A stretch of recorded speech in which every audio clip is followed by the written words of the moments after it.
all of a sudden, like, I felt this group of people following. When we looked behind us, there was like over 100 of these Guliwam Kulus all dressed up, chanting and like jogging after us.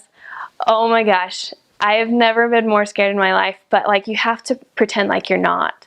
And because if you don't show that you're scared, they'll leave you alone. And so we quickly darted into his shop and just hung out there for a very long time because every time we thought about like leaving the place, another Guliwam Kulu would come. Their traditions are very, very civil. They just like to go around and scare you. They like to eat every part of an animal. They also eat caterpillars like popcorn.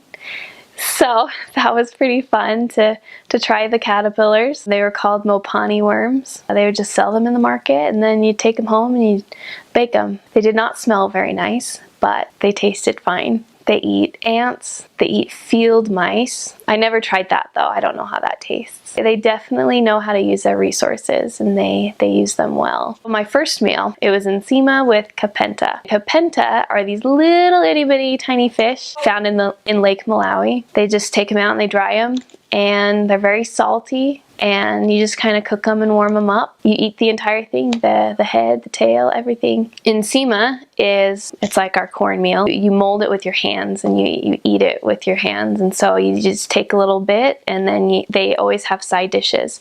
They usually have like a vegetable for sure, and then either meat or beans as well. So the ensima I thought it was really good actually. There's not a whole lot of taste to it. I thought it was really good, and it fills you up very fast. My stomach at first could only handle just a little bit of it, but eventually by the end of my mission I could eat like a man.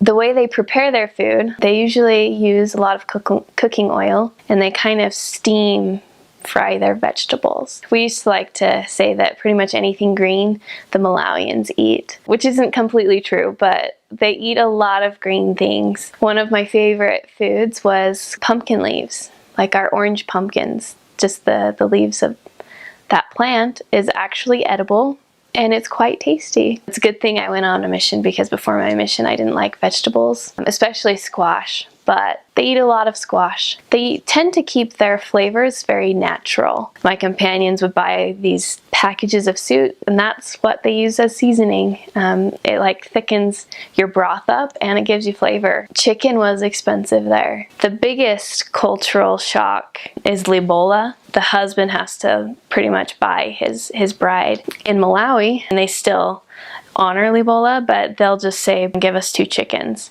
It was quite a good culture shock. You know, like instantly you're thrown into it. You get to see how people outside of the United States live, and how, as humble of circumstances that they live in, yet they are still so happy.